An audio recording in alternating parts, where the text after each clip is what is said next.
Lecture de la lettre aux Hébreux. Frères, quand vous êtes venus vers Dieu, vous n'êtes pas venus vers une réalité palpable, embrasée par le feu, comme la montagne du Sinaï. Pas d'obscurité, de ténèbres ni d'ouragan, pas de son de trompette, ni de parabole prononcée par cette voix que les fils d'Israël demandèrent à ne plus entendre. Mais vous êtes venus vers la montagne de Sion, et vers la ville du Dieu vivant, la Jérusalem céleste, vers des myriades d'anges en fête et vers l'assemblée des premiers-nés dont les noms sont inscrits dans les cieux.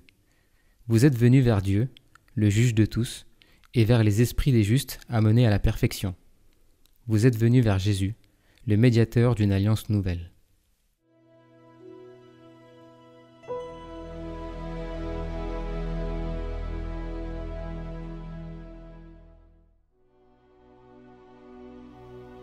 Béni soit le Seigneur, il élève les humbles.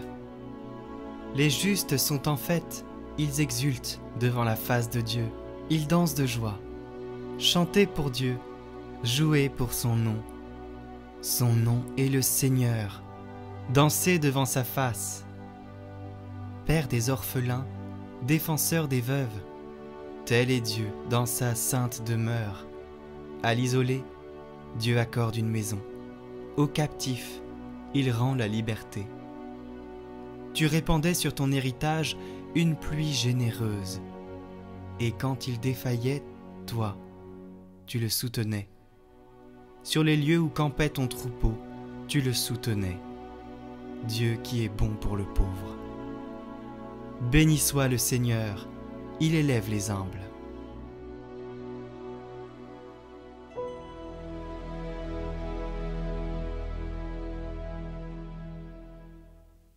Lecture du livre de Ben Sira le sage. Mon fils, accomplis toutes choses dans l'humilité, et tu seras aimé plus qu'un bienfaiteur. Plus tu es grand, plus il faut t'abaisser. Tu trouveras grâce devant le Seigneur. Grande est la puissance du Seigneur, et les humbles lui rendent gloire. La condition de l'orgueilleux est sans remède, car la racine du mal est en lui. Qui est sensé médite les maximes de la sagesse. L'idéal du sage, c'est une oreille qui écoute.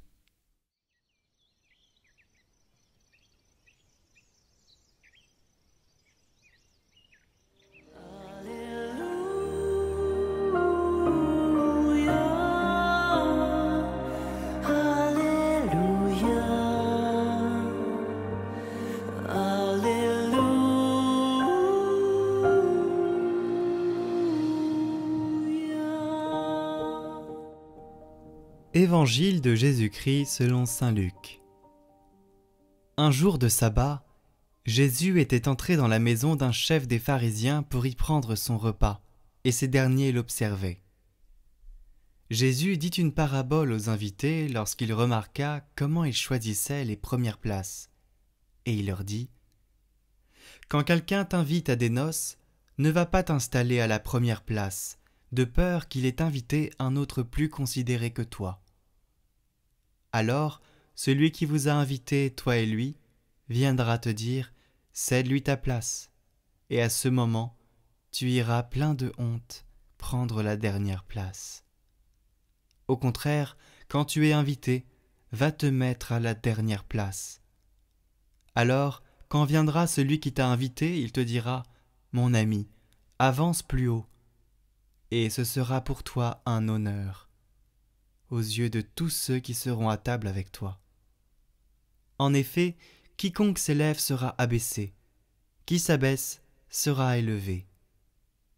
Jésus disait aussi à celui qui l'avait invité : quand tu donnes un déjeuner ou un dîner, n'invite pas tes amis, ni tes frères, ni tes parents, ni de riches voisins. Sinon, eux aussi te rendraient l'invitation.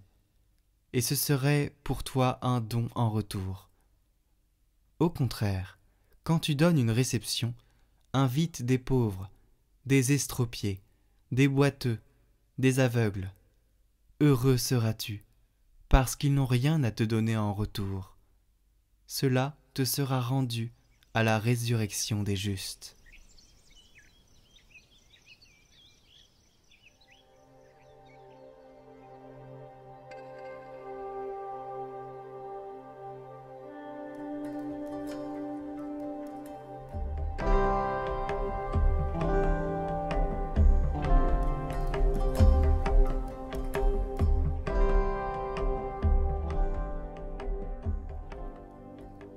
fils accomplit toutes choses dans l'humilité, et tu seras aimé plus qu'un bienfaiteur. C'était notre première lecture. Chers amis, il ne vous aura pas échappé que le thème principal des lectures d'aujourd'hui est l'humilité. Un thème pas très à la mode, une vertu à rebours de notre soif naturelle de reconnaissance, de considération. Et l'Écriture, si l'on y prête attention, parle très souvent de la dilection de Dieu pour les humbles. Le Seigneur aime les humbles, jusqu'à terre il abaisse les impies. Dans le Magnificat, il s'est penché sur l'humilité de sa servante, il renverse les puissants de leur trône, il élève les humbles. Et Jésus lui-même se décrit par ces mots, « Je suis doux et humble de cœur ». Alors après les vertus théologales de foi, d'espérance et de charité, la vertu d'humilité est l'une des principales vertus chrétiennes, ou en tout cas, elle a vocation à l'être. Pourquoi ? Parce qu'elle est la condition de croissance de la charité. Sans humilité, il n'y a pas de charité. Sainte Catherine de Sienne l'exprime ainsi, « L'humilité est la mère nourricière de la charité, elle est la terre en dehors de laquelle la charité ne peut croître. » La pierre angulaire d'une vraie charité, c'est un cœur habité par l'humilité. Alors bien sûr, il n'est pas besoin d'être chrétien pour être humble. Nous avons tous connu des personnes authentiquement humbles et qui n'étaient pas nécessairement chrétiennes. Mais nous reconnaîtrons sans peine que ce n'est pas le plus souvent la note la plus spontanée de l'âme humaine. L'orgueil humain, l'amour-propre, la vaingloire semblent mieux nous définir. Et c'est pour cela que nous pouvons si bien comprendre les paroles de Jésus dans l'évangile de ce jour. C'est pour cela que, dans l'Église, comme dans les institutions publiques, on a inventé le protocole. Un ancien chef du protocole de la présidence de la République disait un jour que le protocole consiste en un arrangement harmonieux des orgueils humains. Alors, nous connaissons tous cela. Il suffit d'ouvrir les yeux et de les poser sur nous-mêmes pour savoir que nul n'est à l'abri de ces élans orgueilleux. Et c'est pour cela que l'humilité est d'abord une vertu humaine. Elle est, dit saint Thomas d'Aquin, ce qui réfrène l'esprit pour qu'il ne tende pas de façon immodérée aux choses élevées. Alors pourtant, malgré l'importance de l'humilité comme vertu dans la vie des hommes, vous remarquerez que Jésus, n'en fait pas un commandement. Sur d'autres sujets, Jésus n'hésite pas. Il commande avec fermeté, « Moi je vous dis, aimez vos ennemis, priez pour ceux qui vous persécutent, vous donc, soyez parfaits, comme votre Père Céleste est parfait. » Et ici, de la même manière, Jésus aurait pu nous ordonner, « Amen, amen, je vous le dis, comportez-vous avec humilité, ne prenez pas les premières places, n'invitez pas les gens bien, mais les délaissés, les marginaux. » Or, ce n'est pas de cette manière que Jésus procède au sujet de l'humilité. Au lieu d'en appeler au devoir, c'est comme ça parce que c'est comme ça, soyez humble parce qu'il faut être humble, il cherche plutôt à nous convaincre par de petits raisonnements. Alors, avant d'aller plus loin, il me semble bon de rappeler 2 écueils à éviter. Le premier, d'un côté, une conception moralisante, idéaliste. L'humilité est bonne par elle-même et pour elle-même. Il faut être humble pour casser en nous tout désir d'excellence, de réussite, de succès, parce qu'il est bon en soi d'être humilié, rabaissé, méprisé. Alors, on voit ce qu'une conception aussi brutale peut avoir d'inhumain. Et de l'autre côté, il y a une conception intéressée, calculatrice de l'humilité. Si tu veux réussir, devenir le premier, commence par ne pas te montrer trop pressé, modère l'expression de tes ambitions, inspire confiance, apprivoise les uns et les autres, et alors viendra le temps de ton succès. Alors là, on voit ce qu'une telle conception, très courte elle aussi, peut avoir de trop humain. Alors, une fois que l'on a posé ce cadre, interrogeons-nous maintenant sur ce qu'est vraiment l'humilité. L'humilité, telle que nous l'enseigne Jésus, ne vise vraiment pas à casser en nous tout désir de réussite, d'excellence ou de perfectionnement. Mais elle consiste à reconnaître que nous n'obtiendrons jamais, jamais par nous-mêmes la vraie réussite. La vraie réussite est de nous élever de la terre jusqu'au ciel. Et que nous dit Jésus dans la parabole? Eh bien, c'est le maître de la noce. C'est lui et lui seul qui peut nous élever. Nous ne pourrons y parvenir que si c'est le Seigneur et lui seul qui nous y conduit, qui nous y élève. C'est en cela que l'humilité chrétienne n'est ni moralisante, ni calculatrice, mais elle est théologale. L'homme est un pauvre, je suis un pauvre, qui a besoin de tout demander à Dieu. Qu'est-ce que l'humilité? Jésus ne répond pas à la question, mais il se montre comme le modèle de la vertu d'humilité. Vous connaissez ce passage de saint Paul. Le Christ qui était de condition divine ne retint pas le rang qui l'égalait à Dieu, mais il s'est anéanti, prenant la condition d'esclave, etc. Alors, chers amis, voilà, l'humilité est vraiment pour nous un chemin de liberté. La liberté de sortir de l'illusion pour être réaliste.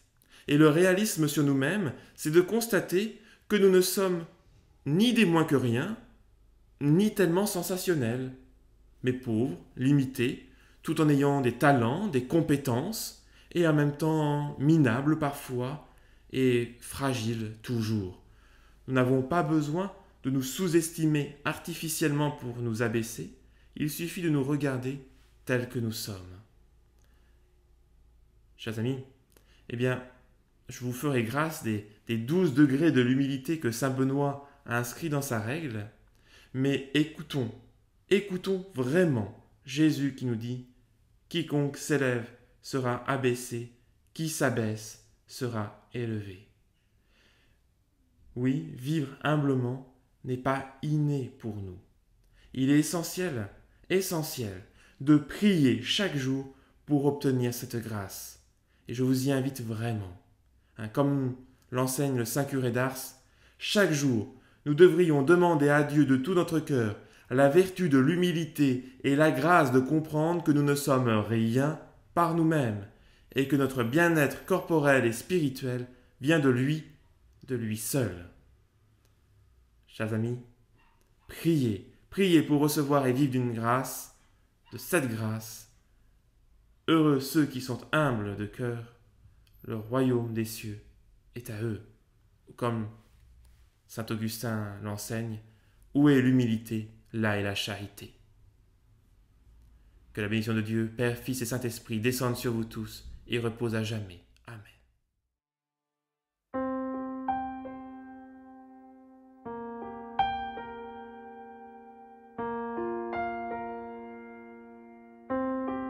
Admirable grandeur, étonnante bonté du Maître de l'univers qui s'humilie pour nous au point de se cacher dans une petite hostie de pain. Regardez l'humilité de Dieu.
Cette neuvaine est sur une vidéo unique à prier pendant 9 jours. Nous prierons pour l'Église, pour cette rentrée et pour la confiance en Dieu. Au nom du Père, du Fils et du Saint-Esprit. Amen. Seigneur, nous nous mettons en communion de cœur avec tous ceux qui font cette neuvaine. Tu as dit, si nous sommes 2 ou 3 réunis en ton nom, tu seras là au milieu de nous. Nous sommes là devant toi en ce jour, éloignés les uns des autres, priant à différents moments de la journée, mais nous te prions et t'invoquons ensemble, d'un même cœur. Daigne écouter notre prière et nous combler de tes grâces en cette rentrée. Viens Seigneur Jésus, nous avons confiance en toi. Seigneur, nous te confions cette nouvelle rentrée.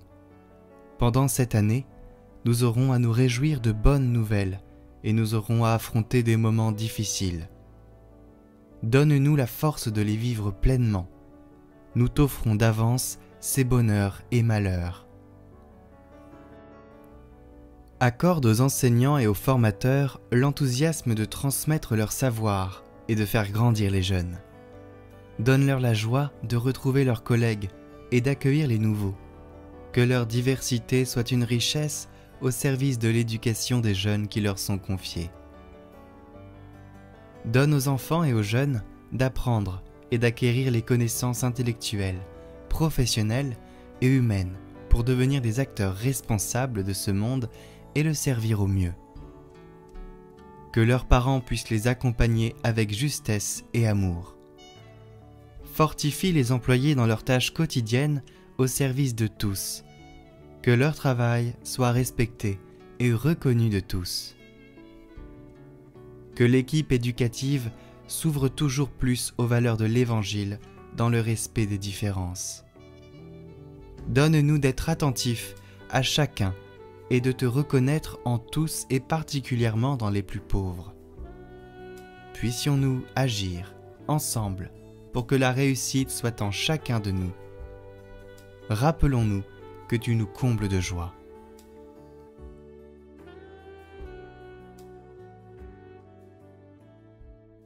Nous te prions pour l'Église et ses membres. Ô bienheureux Joseph, nous recourons à vous dans notre tribulation.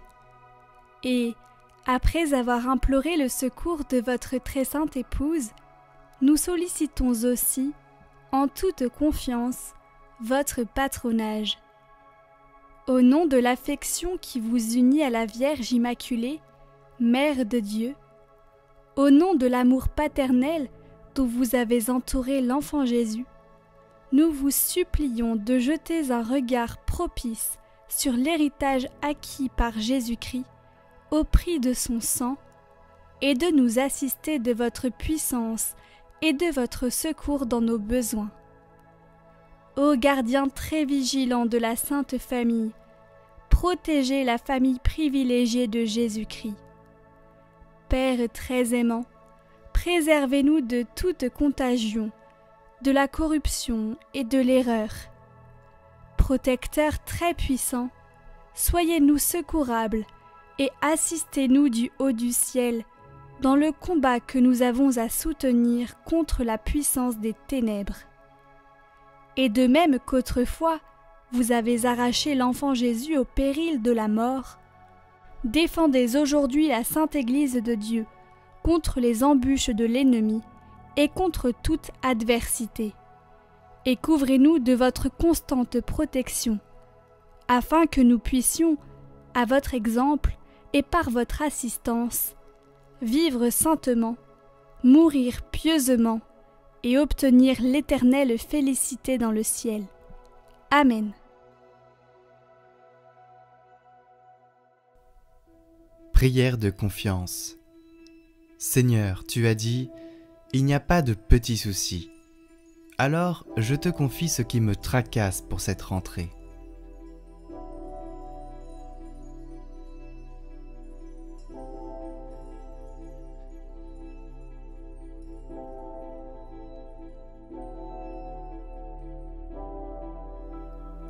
Merci Seigneur, j'ai confiance en toi. Seigneur notre Dieu, toi notre Père des cieux, tu n'es pas celui qui nous met en difficulté, tu n'es pas celui qui nous punit. Dieu, source d'amour, tu es patient avec nous. Tu comprends nos faux pas et tu nous donnes de quoi nous relever et repartir. Si les lois de ta création jalonnent notre parcours terrestre, c'est pour que la vie soit possible, pour que chacun trouve sa place et puisse exercer sa liberté. Dans les situations que nous vivons, il y a les bons et les mauvais côtés de notre condition humaine, avec ses grandeurs et ses limites.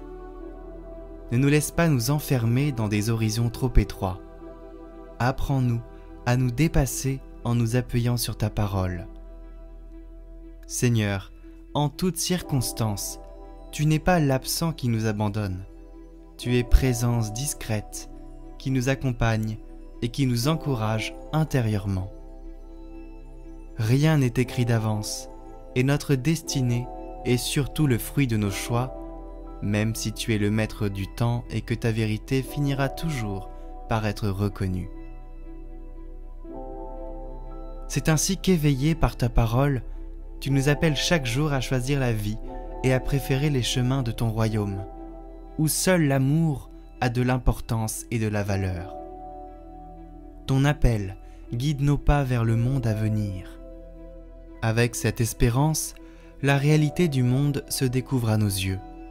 Des événements, des visages deviennent autour de nous des signes, des appels à renaître, des invitations à devenir ce que tu attends de nous. Ta lumière vient éclairer toutes choses. Quel que soit notre chemin, revivre est possible à travers la confiance au Christ et à la disponibilité à son esprit. Que nos partages nous fortifient et nous rendent bienveillants et fraternels. Amen.